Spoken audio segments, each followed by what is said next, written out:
اس لیے کہ وہ سچ بولنے سے پرہیز کرتے ہیں، اور اگر کوئی مدد کرتے ہیں، جس طرح سبسڈی کی یہ بات ہو رہی ہے، وہ احسان کرتے ہیں. یعنی ایک طرف تو اوور لوڈ کر دو ٹیکسز لگا کے، بڑھاتے رہو پرائسز. کیا یہ امریکہ کی حکومت پرائسز بڑھا رہی ہے؟ یہ بھی تو یہ انہی کی حکومت ہے نا، جن کی پنجاب میں حکومت ہے. اور یہ جو ہے ایک کچھ لوگوں کو ریلیف تو مل جائے گا، لیکن کیا ہو رہا ہے، بجٹ میں کہیں سے پیسہ نکال کے وہ دے رہے ہیں. مجھے تو ایسا لگتا ہے کہ پنجاب کا بجٹ ہی ان لمیٹڈ ہے. کہیں کسی کو 10 کروڑ دیا جا رہا ہے، کہیں کچھ خرچ کیا جا رہا ہے. تو بجٹ کی لمٹس ہوتی ہیں، اس لمٹس کے اندر رہنا پڑتا ہے. یہ معمولی ریلیف تو دے دے گا، لیکن مسئلہ حل نہیں کرتا. اور یہ غلط رویے ہیں حکومتوں کے کہ مسئلے حل نہیں کرنے لیکن ریلیف دینا. وجہ کہ بھئی تم لوٹ رہے ہو، لوٹو، ہم تھوڑی سی خیرات تقسیم کر کے لوگوں کے منہ بند کر دیں گے، بولنا بند کر دیں گے. یہ جو کہنا جو ہے کہ سندھ کی حکومت بھی کرے، یہ بھی کرے، بجلی فیڈرل گورنمنٹ سے ریلیٹ کرتی ہے، اور نیشن وائڈ پالیسی کی ضرورت ہے. جس طرح میں نے کل بھی کہا تھا کہ مجھے یہ بتایا جائے کہ یہ بجٹ میں، اس میں بل میں اتنے ٹیکس کہاں سے لگے ہوئے ہیں. آپ ٹیکس ختم کریں نا. ہوتا یہ ہے کہ لوگوں کو ٹیکس چارج کیے جاؤ، لیکن تھوڑی بہت وہ جو ہے نا. جماعت اسلامی بھی یہی بات کری ڈاکٹر صاحب، اور 28 اگست کو انہوں نے کہا ہم ملک گیر احتجاج کریں گے. نہیں، وہ احتجاج سے کیا بنے گا؟ احتجاج دیکھیں، احتجاج سے اس لیے نہیں بنتا کہ ہمارے ہاں لوگ بیک چینل سے اپنی زندگی بہتر کرنے کے چکر میں ہوتے ہیں، اصولوں پہ سٹرگل نہیں کرتے.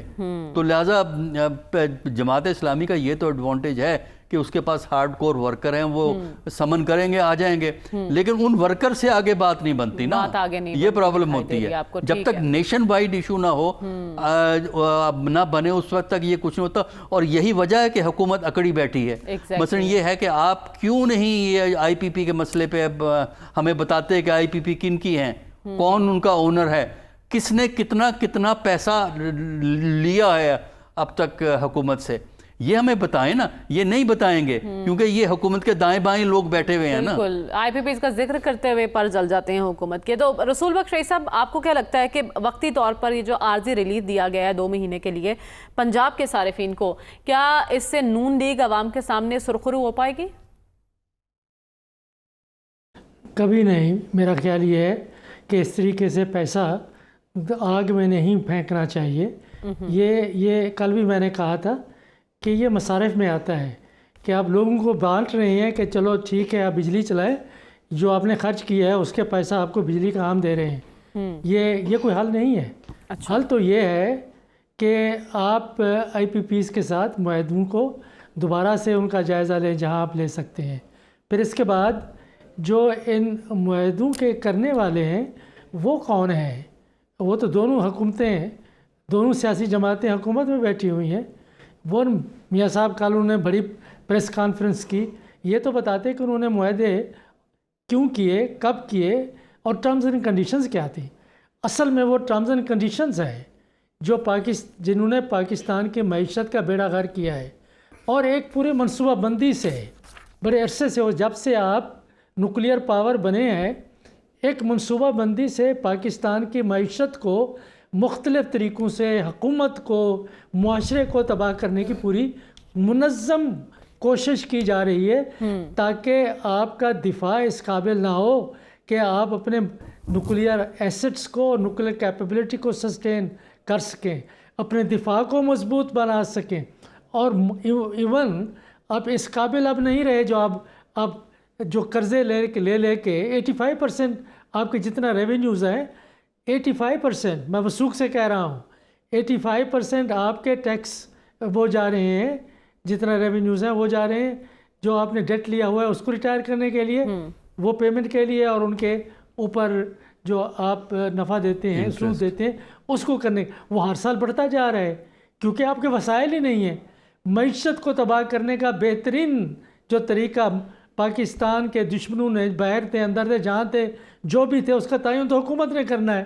لیکن اس میں کہنے میں کوئی آر نہیں سمجھتا کہ دشمن تھے جنہوں نے پاکستان سے دشمنی ایسی نبھائی کہ پاکستان کی معیشت کا، صنعت کا، ہر چیز کا بیڑا تباہ کر کے رکھ دیا. سب صنعتیں بند ہیں، بند ہو رہی ہیں، اس لیے کہ جو آپ کی بجلی کی قیمت ہے جو آپ وصول کر رہے ہیں آپ نے وصول کرنی ہے، کیونکہ اگر آپ نہیں کرتے تو آپ پیسے کہاں سے دیں گے؟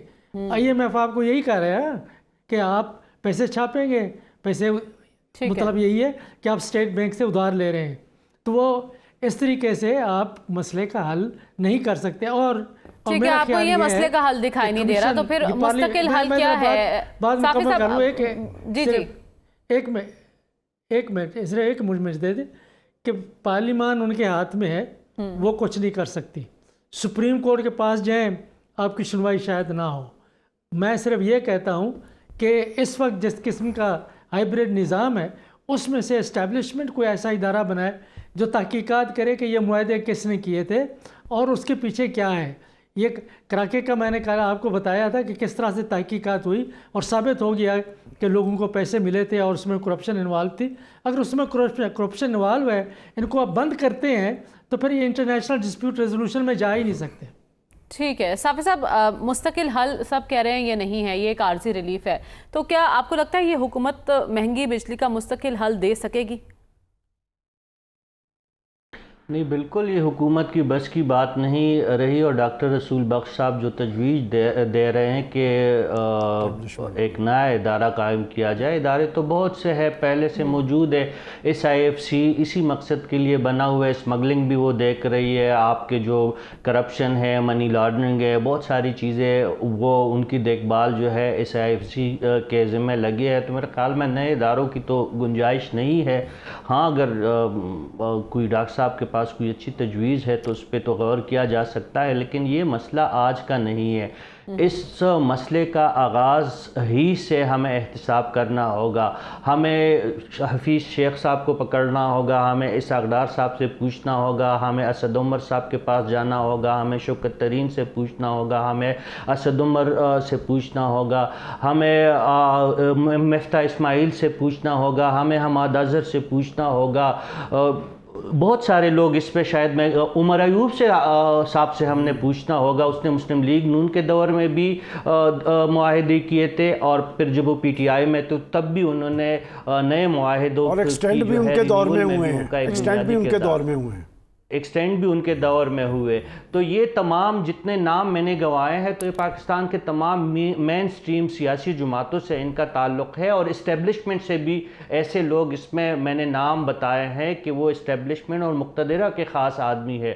تو اس حمام میں جو ہے سب ایک جیسے برابر ہے، ان سب کا ہمیں پتہ ہے۔ اب ہمیں یہ سوال بھی نہیں اٹھانا چاہیے کہ یہ IPPs کس کے ہے، وہ بھی بچے کو اس کا پتہ چل گیا ہے۔ وہ جو انڈیویجولز کا ہے وہ تو اپنی جگہ پہ ہے، جو 52-53 جو حکومت کے اپنے IPPs ہے، اس سے ہماری جان نواز شریف صاحب نہیں چھوڑوا رہے۔ میں نے کل بھی کہا تھا کہ نواز شریف صاحب سے کل جس نے بھی یہ پریس کانفرنس کروائی ہو، وہ چاہے سلمان غنی صاحب ہو یا عرفان صدیقی صاحب ہو یا کوئی اور ہو، انہوں نے ان کے ساتھ برا کیا ہے۔ یہ ان کی شخصیت کو جی یا کوئی اور ہو، جو بھی ہو، یا کوئی صافی ہو، جس نے بھی کروایا ہو، انہوں نے ان کی قطعات میں بہت کمی لائی ہے۔ اور یہ سبسڈیز آپ جو دینے کے اعلانات کر رہے ہیں ایک صوبائی سطح پہ، IMF نے تو آپ کو منع کیا ہوا ہے۔ اب یہ خدا کر کے تو آپ نے IMF کے ساتھ اپنا جو ہے اپنی لائن سیدھی کر دی ہے، اور آپ کا دعویٰ ہے کہ IMF آپ کو ایک نیا ریلیف پروگرام دینے جا رہا ہے۔ تو جب آپ یہ حرکتیں کریں گی تو کل اگر آج علی امین گنڈاپور اٹھ کے اپنی صوبے سے اعلان کرے اور یہ اعلان کرے کہ وابڈا کے جتنے بھی بل ہے وہ 50% پہ سبسڈی گورنمنٹ آپ کے دینے کے لیے تیار ہے، ان کے پاس پیسے بھلے نہ ہو، ان کے پاس بھلے اختیار بھی نہ ہو، لیکن پنجاب نے تو ایک پریسیڈنٹ سیٹ کر دیا۔ کل اگر سرفراز بگٹی صاحب بلوچستان کے عوام کے لیے 70% بل پہ رعایت دے تو پھر آپ کیا کریں گے؟ کل اگر مریم نواز تو یہ کہہ رہی ہے نا کہ آپ کہیں سندھ حکومت سے کہیں، KP گورنمنٹ سے کہیں، بلوچستان صوبے اپنے وسائل سے اپنے عوام کو ریلیف دیں۔ مریم صاحبہ تو کہہ رہی ہے، لیکن آپ کے پاس پروفیسر صاحبان بیٹھے ہیں، فیڈریشن اس طرح کے نہیں چلتے۔ اگر آپ نے اپنے صوبوں ہی کو الگ الگ کرنا ہے تو پھر فیڈریشن ہی سے نکل جائے، پھر پنجاب کو الگ ملک تصور کرے، پھر پنجاب کو اپنی مرضی سے چلائے، پھر آپ کا کسی اور صوبے کا آپ سے گلہ نہیں بنے گا۔ لیکن جب ہمارے وسائل مشترکہ ہے، جب ہمارے محاصل مشترکہ ہے، جب ہمارے مسائل مشترکہ ہے، تو پھر آپ ایک صوبے کے عوام کو ترجیح دے کے باقی صوبوں کے احساس محرومی میں کیوں اضافہ کروا رہے؟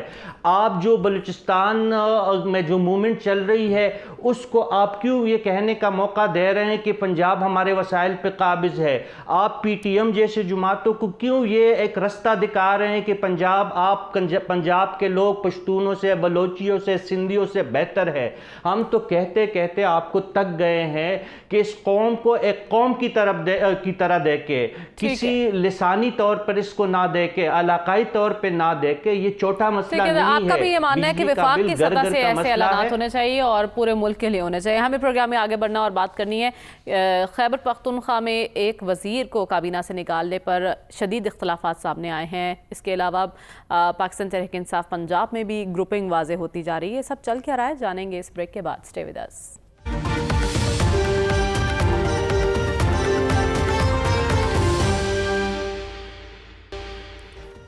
ویلکم بیک ناظرین۔ خیبر پختونخوا کابینہ سے صوبائی وزیر شکیل خان کو نکالنے پر اختلافات کھل کر سامنے آ چکے ہیں۔ یہ معاملہ ہے کیا، یہ جاننے کی کوشش کریں گے، جبکہ پنجاب میں بھی ہمیں کچھ ایسے ہی گروپس نظر آ رہے ہیں جہاں حماد اظہر نے استعفیٰ دیا۔ اس کی وجہ بھی جاننے کی کوشش کرتے ہیں۔ سلمان صاحب، ایک تو ہمیں معلوم ہے کہ لیڈرشپ اندر ہے تو باہر پارٹی کے لیے سنبھلنا مشکل ہے، وہ ویسے متحد اور منظم ہمیں نظر نہیں آ رہے، لیکن حماد اظہر کے استعفے کی وجہ کیا بنی؟ دیکھیں، جب مشکل صورتحال ہوتی ہے تو پارٹیز کے اندر اس طرح کی کیفیت طاری ہوتی نظر آتی ہے۔ تحریک انصاف کے اندر ایک گروپنگ تو بڑی عیاں ہے کہ اس سے پہلے میں کہنا نہیں چاہتا، چونکہ یہ تعصب والی بات ہوگی، کہ ایک مخصوص گروپ ہے پختونخوا کے اندر جو پارٹی پہ حاوی ہونے کی کوشش کر رہا ہے۔ پنجاب کو انہوں نے اس پہ حوالے سے چھوڑ دیا ہے۔ اور یہ جو حماد اظہر نے بات کی ہے، حماد اظہر پنجاب کے جنرل سیکرٹری اور قائم مقام صدر ہیں، چونکہ ڈاکٹر یاسمین راشد صاحبہ، کہ ان کے نیچے جو تقرریاں ہو رہی ہیں وہ وہاں سے ہو رہی ہیں، وہ عمر ایوب صاحب کر رہے ہیں، کوئی پنجوتا صاحب کر رہے ہیں، تو اس پہ اعتراضات ہیں۔ بات یہ کہ اس طرح کی کیفیت کیوں کر طاری ہوئی، میں آپ کو بہت پہلے ایک بات کہہ چکا ہوں کہ جیسے آج نہیں آپ نے دیکھا کہ وہ مروت صاحب گئے تو ان کو گلے لگا لیا گیا، اس کا مطلب کہ مروت صاحب کے خلاف جو پارٹیز کی سینئر لیڈرشپ تھی وہ غلط تھی کہ آج انہیں گلے لگا لیا۔ میں نے اس وقت آپ کو یاد ہے کیا بات کہی تھی کہ جناب لیڈرشپ کبھی کسی آدمی کو اپنے سے زیادہ بالاتر یا مضبوط ہوتا نہیں دیکھتی، کہ کوئی ان سے زیادہ لوگوں کے اندر پاپولر ہو، اور آج ساری کیفیت ان کے اندر یہ طاری ہے۔ پنجاب کے اندر اگر تقرریاں لاہور کی بھی پختونخوا کے لیڈر کر رہے ہیں تو پھر پارٹی کا مستقبل اور پارٹی کی صورتحال، اس میں ایک بات بڑی محنت ہے اس پارٹی کے ساتھ، وہ ان کا ایک اچھا چہرہ ہے، وہ ان کا ایک اچھا چہرہ ہے، سافٹ چہرہ ہے، اور اس پہ اثر انداز ہونے کے لیے اس لیے دیکھیں آپ نے جو پختونخوا کی بات کی نا، بات سن لیں ذرا، کہ وہ شکیل خان وہی ہے۔ ہمارے دوست رشید صافی نے سب سے پہلے یہ بات کی تھی کہ یہ آدمی جو وہاں پر پختونخوا حکومت میں کرپشن ہو رہی ہے اس کے خلاف پریس کانفرنس کرنے جا رہا تھا، اور وہ بیرسٹر سیف نے جا کے اس کو پکڑا، اور جو آدمی کرپشن کو ایکسپوز کرنے جا رہا تھا اسے آپ نے نکال دیا ہے۔ اس کا مطلب باقیوں کے آگے سوالیہ نشان کھڑا ہے، اور یہ صورتحال پہلے سے چل رہی ہے۔ آپ کو یاد نہیں جو تجربات تبدیلی سرکار نے کیے تھے کہ پنجاب کے اندر جسے چیف منسٹر لگایا تھا اس کا نام کبھی کسی نے سنا تھا؟ اور پہلی دفعہ پنجاب کے اندر جو D C Os D P Os کے عہدے تھے وہ آکشن ہوتے نظر آ رہے تھے۔ کرپشن ان کے اندر سرایت کی ہوئی ہے، ٹکٹیں بیچی جاتی رہی ہیں، اور پارٹی کے ذمہ داران بتاتے ہیں کہ کس کس شخص نے کس کس طرح ٹکٹیں بیچی ہے۔ اس ساری صورتحال کی ذمہ داری کس پہ آئے گی یہ آپ دیکھ لیں۔ لیکن ذمہ داری ابھی تک تو کوئی لینے کو تیار نہیں ہے۔ ڈاکٹر صاحب، بار بار عہدے داران کی تبدیلی بھی ہمیں نظر آ رہی ہے، یہ عمل کیا ظاہر کرتا ہے؟ دیکھیے، پی ٹی آئی کے انٹرنل پرابلمز ہیں، اور وہ اس لیے بھی ہیں کہ ہمارے ہاں جو پارٹیز ہیں، پی ٹی آئی اور دوسری پارٹیاں بھی، بڑی پارٹیوں کی اگر ہم بات کریں، ان میں نہ جمہوریت ہوتی ہے، نہ کوئی اٹونومس، کوئی خود مختار تنظیم ہوتی ہے کہ جو اپنے پاؤں پہ کھڑی ہو۔ تو اس کا ہوتا یہ ہے کہ دار و مدار لیڈرشپ پہ ہوتا ہے، لیڈرشپ جدھر مرضی لے جانا چاہے۔ تو لیڈرشپ پی ٹی آئی کی اندر ہے، وہ کنسٹرینٹس میں ہے۔ دوسرا یہ ہے کہ جب کسی پارٹی پہ اسٹیٹ کا وزن پڑے، جو اسٹیٹ جب اپنی اختیارات کو اس پارٹی کے خلاف استعمال کرے، تب بھی پارٹی جو کہ پہلے سے غیر منظم ہوتی ہے، شخصیات پر ڈیپینڈ کرتی ہے، وہ پھر بکھرنا شروع ہو جاتی ہے. ہم نے دیکھا ہے کوئی 200-250 لوگ تو بھاگ گئے تھے، کچھ اس میں کیا ان سے بنائی تھی استحکام پارٹی میں جا گھسے، وہ بچا گئے، جو باقی بچے وہ پھنس گئے.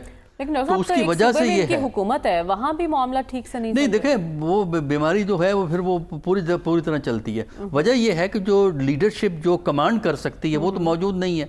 اس وقت جو لیڈرشپ ہے وہ سیکنڈ لائن آف لیڈرشپ ہے، اور سیکنڈ لائن آف لیڈرشپ میں ہماری پارٹیوں میں رائیولریز بہت زیادہ ہوتی ہیں. رائیولریز کو کنٹرول کرنے میں جو ٹاپ کی لیڈرشپ ہے وہ اپنا ویٹ استعمال کرتے ہیں. جدھر انہوں نے ویٹ ڈال دیا وہ لوگ آگے نکل جاتے ہیں، باقی پیچھے رہ جاتے ہیں. تو اس کی وجہ سے پی ٹی آئی کے اندر یہ سلسلہ جاری رہے گا. تبدیل ہو چکا ہے پنجاب اسمبلی کا. نہیں دیکھیں بات یہ ہے کہ یہ اندرونی ان کی کمزوریاں ہیں نا، جس کی وجہ سے یہ چیز جو ہے پیدا ہو رہی ہے. اور چونکہ لیڈرشپ کا کرائسس ہے، سٹیٹ کا پریشر ہے. سٹیٹ کے پریشر کا اندازہ اسی کو ہے جس پہ سٹیٹ کا پریشر پڑتا ہے. آپ کو تب اندازہ ہونا چاہیے کہ جب آپ کو کیا خوف ہوتا ہے سٹیٹ کا. اور ہمارے ہاں ہم نے دیکھا ہے پنجاب میں جتنا آپریشن ہوا ہے 2022 کے بعد، میرا خیال ہے اتنا ہماری ہسٹری میں آپ کو نظر اس وقت آیا تھا جو جنرل ضیاء الحق کے زمانے میں پی پی پی پہ ہوا تھا 1981 میں، جب الذوالفقار کا قصہ شروع ہوا تھا وہ 1981 میں شروع ہوا تھا. تو 81 آنورڈ وہ ہم نے دیکھا. تو پھر ایسی کمزوریاں باہر ہمیں دکھائی دیتی ہیں. رسول بخش صاحب، اتنی بے چینی کیوں ہے پاکستان تحریک انصاف میں، اور ایک صوبے میں جہاں ان کی اپنی حکومت ہے وہاں ٹھیک سے معاملات کیوں نہیں چل پا رہے ہیں؟ اس کی دو وجوہات ہیں. ایک یہ ہے کہ پاکستان کی سیاسی جماعتوں میں یا تو ایک شخصی حکومت ہے یا ان کے اندر ایک موروثی حکومت ہے کہ لیڈرشپ جو ہے ایک موروثی خاندانوں کے پاس ہے یا ایک شخص کے پاس ہے. اگر ایسا ہو تو پھر پاکستان میں اور کئی جگہ اور بھی ہوا ہے، لیکن پاکستان کا جو سیاسی کلچر ہے اس وجہ سے وہ درباری کلچر ہے کہ دربار میں بادشاہ کے دربار میں آگے کیسے جانا ہے. اور یہ ساری جو اس وقت جد و جہد ہے تحریک انصاف میں، وہ جو بادشاہ ہے قیدی نمبر 804 اس کے قریب کیسے ہونا ہے کہ اس کے قریب ہوں گے تو آپ کو پھر اس کے بعد کچھ مل سکے گا ورنہ نہیں مل سکے گا. تیسری بات جو میرے خیال میں اس سے بڑی دلچسپ ہے کہ جو لوگ دربار میں پہنچے، کسی بھی دربار میں، وہ زرداری صاحب کا دربار ہو، میاں صاحب کا دربار ہو یا عمران خان کا دربار ہو، جو دربار میں پہنچ جاتا ہے وہ پھر نوازا جاتا ہے. درباری ایسے نہیں رہتے، درباری ارب پتی ہو چکے ہیں، تو وہ ارب پتی ہونے کے لیے پھر وہ آگے جانا پڑتا ہے اور ایک دوسرے کو کونیاں مار کے آگے نکلنے کی کوشش کرتے ہیں. تو یہ جو آپ دیکھ رہے ہیں پاور سٹرگل پارٹی کے اندر، لیکن رسول بخش صاحب یہ تو تبدیلی کا نعرہ لگا کر آئے تھے نا. اگر یہ پارٹی بھی دیگر جماعتوں کی طرح ہی ہے تو پھر ان میں تبدیلی کیسے تلاش کی جائے؟ دیکھیں تبدیلی کا نعرہ جو ہے وہ اوپر سے آیا تھا، اور تبدیلی جو ہے وہ ایک جو ان کا نیچے کا حلقہ ہے عوام ان کی طرف سے تھا. یہ درمیان میں جو لوگ درباری آئے ہیں ان کا تعلق نہ تبدیلی سے ہے نہ عوام سے ہے. ٹھیک ہے، پتہ نہیں خان سے کتنا ہے. تو یہ اس وقت تک رہے گا جب تک کہ عمران خان واپس نہیں آتے. اگر واپس آ بھی گئے تب تک معاملات ایسے ہی چلتے رہیں گے جب تک خان صاحب باہر نہیں آ جاتے. لیکن صافی صاحب سے جاننے کی کوشش کر لیتے ہیں کیونکہ وہ بارہا ہمارے پروگرام میں پوائنٹ آؤٹ کرتے رہے ہیں کہ خیبر پختونخوا میں کیا ہو رہا ہے. تو اب ایگزیکٹلی ہم آپ سے جاننا چاہتے ہیں صافی صاحب آخر یہ چل کیا رہا ہے وہاں پہ؟ یہ شکیل خان کو آپ نے کیوں نکلوا دیا ہے؟ دیکھیں وہاں پہ جی یہ پیسوں کی لڑائی ہے، یہ مفادات کی لڑائی ہے، یہ اختیارات کی لڑائی ہے، یہ اناؤ کی لڑائی ہے. یہ کسی طرز حکمرانی پہ اختلاف نہیں ہے، سیاست کا کوئی اصولی اختلاف نہیں ہے. جو ابھی کہا جا رہا ہے کہ پنجاب میں تاریخ کا سب سے بدترین آپریشن پی ٹی آئی کے خلاف ہوا اور ملک بھر میں ایسی شکایتیں موجود ہے، بالکل ایسی شکایتیں ہوگی. لیکن بھائی اس وقت جو لوگ اقتدار میں ہے کم از کم خیبر پختونخوا میں، ان کے خلاف تو ابھی کوئی آپریشن نہیں ہو رہا. ان کو کرپشن پہ کس نے مجبور کیا ہے؟ ان کے سر پہ بندوق رکھ کے یہ کہا گیا ہے کہ 77 ارب روپے صرف ایک محکمے سے ریلیز ہوتے ہیں اور اس پہ 20 کروڑ روپے، یہ میرا الزام نہیں ہے، یہ تحریری طور پر اس کمیٹی کے سامنے شکیل خان جو سابق وزیر اب ہو چکے ہیں، یہ اس کا بیان ہے کہ 20 کروڑ روپے صرف علی امین گنڈاپور کو ملے اور اس پہ وہ ناخوش تھے۔ 10 کروڑ کسی نادیدہ قوتوں کے نام پہ وزیر اعلیٰ صاحب نے وصول کیے، 5 کروڑ روپے کی آفر اسی وزیر صاحب کو ہوئی، 2 کروڑ کی جو ہے متعلقہ سیکٹریز نے پیسے رکھ دیے۔ یہ بندر بانٹ صرف ایک محکمے کی ہے۔ مریم، آپ اندازہ لگائے کہ 3 مہینوں میں اگر ایک ہی محکمے میں آپ کے 35 سے 34 کروڑ روپے صرف 7 ارب کے فنڈ جو ریلیز ہوتا ہے، جو عوام کی خدمت کے لیے ریلیز ہوتا ہے، اس پہ اگر یہ کہانی ہے تو باقی کیا ہوگا؟ فاٹا کے لیے جو فنڈ ہے اس میں کیا ہوگا؟ جو ایکس فاٹا ہے، جو باقی وہاں پہ جو مسئلے مسائل ہے اس کے حوالے سے جو فنڈنگ ہو رہی ہے وہ کہاں ہوگی؟ اور دوسری بات یہ ہے کہ یہ صرف پیسوں کی جنگ نہیں ہے، یہ اختیارات اور اقتدار کی بھی لڑائی ہے۔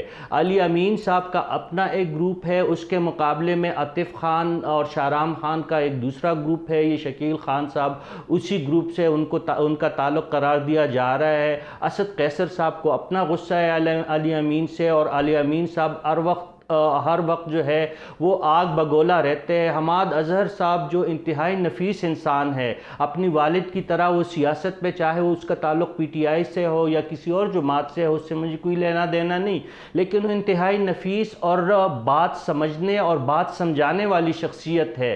وہ اس کے ساتھ ان کی یہی اطلاعات ہے کہ علی امین گنڈاپور کی اس کے ساتھ گالم گلوچ تک بات پہنچی۔ واٹس ایپ گروپ جو صوبائی کابینہ کا بنا ہوا ہے، رات بھر اس پہ ایک دوسرے کو غلیظ گالیاں دی گئی، شکیل خان اور اس قسم کے باقی جو لوگ ہیں۔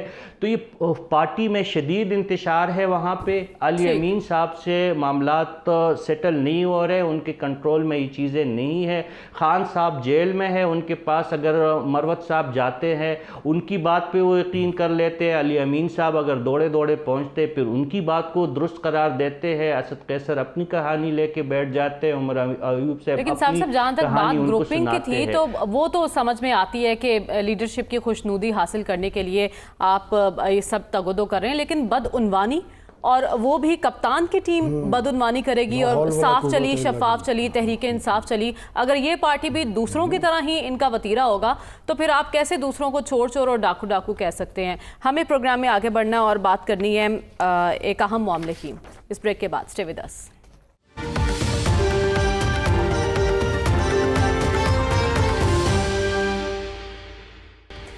ویلکم بیک ناظرین۔ افغان حکومت کے ترجمان ذبیح اللہ کہتے ہیں کہ پاکستان اگر چاہے تو ٹی ٹی پی کے ساتھ مذاکرات میں وہ ثالث کا کردار ادا کر سکتے ہیں، لیکن وہ کہتے ہیں اگر پاکستان یہ نہیں چاہتا تو پھر ہم آگے نہیں بڑھیں گے، یہ ہمارے جو ہمسایہ ملک ہے ان کا اندرونی معاملہ ہے۔ لیکن اس پیشکش کے پیچھے کیا ہے یہ جاننے کی کوشش کرتے ہیں۔ سلمان صاحب، کتنی سنجیدہ لگ رہی ہے آپ کو یہ پیشکش جو ذبیح اللہ مجاہد صاحب کی جانب سے کی گئی ہے؟ بڑی انوکھی سی ایک پیشکش ہے، اور ثالثی ہمیشہ اس شخص کو ملتی ہے جو دونوں پارٹیز کے لیے قابل قبول ہوتا ہے اور جو فریق نہیں ہوتا۔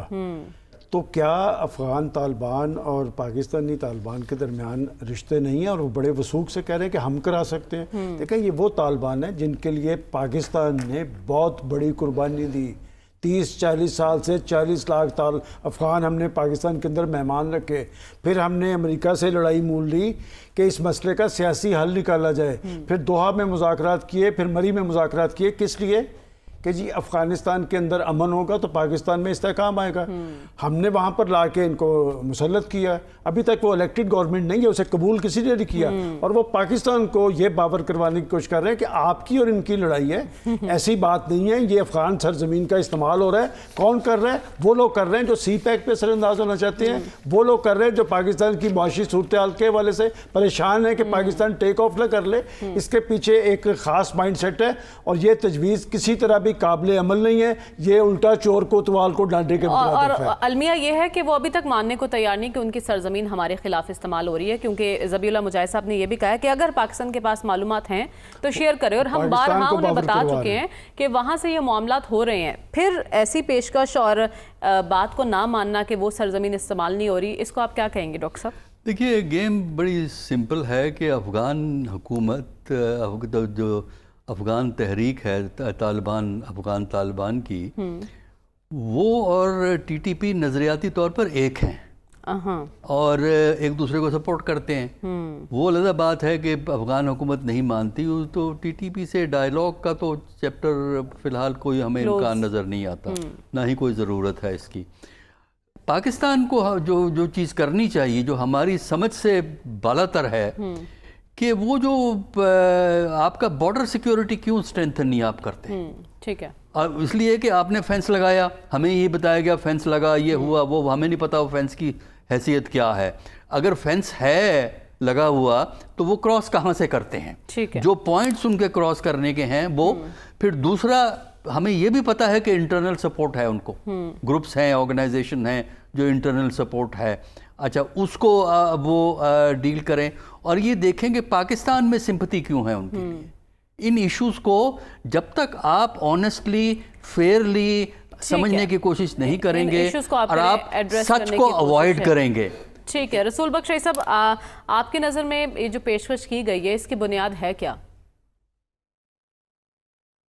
اس کی بنیاد یہ ہے کہ اس وقت طالبان حکومت پر پریشر ہے ہماری طرف سے بھی، ساری دنیا کی طرف سے بھی، اور دوسرا جو ٹی ٹی پی کے دہشت گرد ہیں وہ روزانہ آپریشنز میں مارے جا رہے ہیں اور ان کے اوپر بھی پریشر ہے۔ تو اس قسم کے بنیادات دینے کا مقصد صرف یہ ہے کہ نہیں جی، ایک بہت بڑا فریق ہے ٹی ٹی پی، اور حکومت پاکستان کو اپنا ہم پلہ ان کو سمجھنا چاہیے اور ان کے ساتھ بیٹھ کے بات کرنی چاہیے، اور ہم آ کے آپ کے معاملات کو سلجھاتے ہیں۔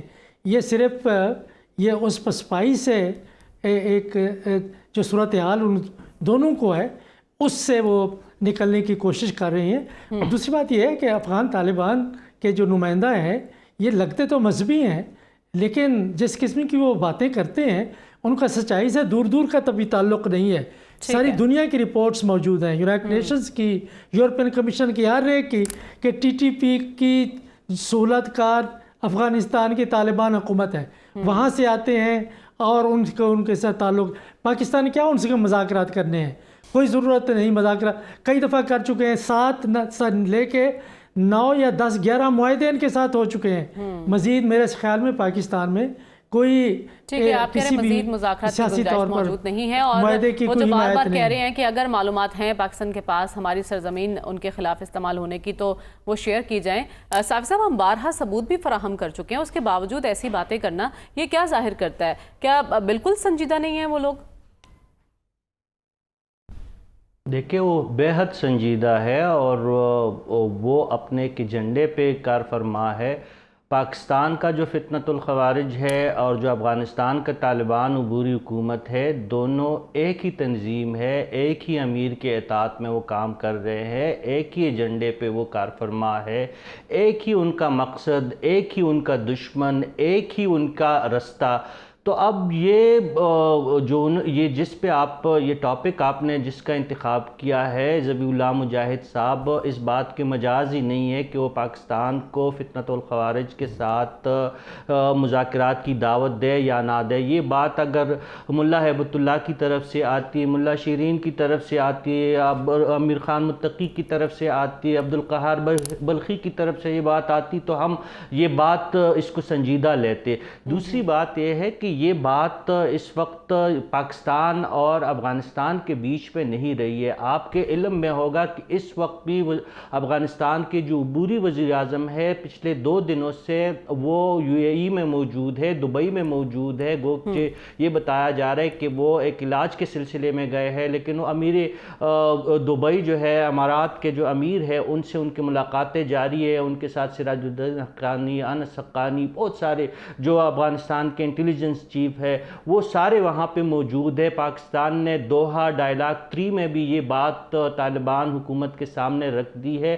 اب مذاکرات والا باب جو ہے پاکستان کی طرف سے بند ہے، نہ ذبیح اللہ مجاہد کی اس بیان کی اہمیت ہے، نہ پاکستان اس آپ کہہ رہے ہیں ان کے اس بیان کی کوئی اہمیت نہیں اور ان کے پاس اختیار ہی نہیں ہے ایسی کوئی بھی بات کہنے کا۔ پروگرام کا وقت ختم ہوا چاہتا ہے، ہمیں اجازت دیجیے، اللہ حافظ۔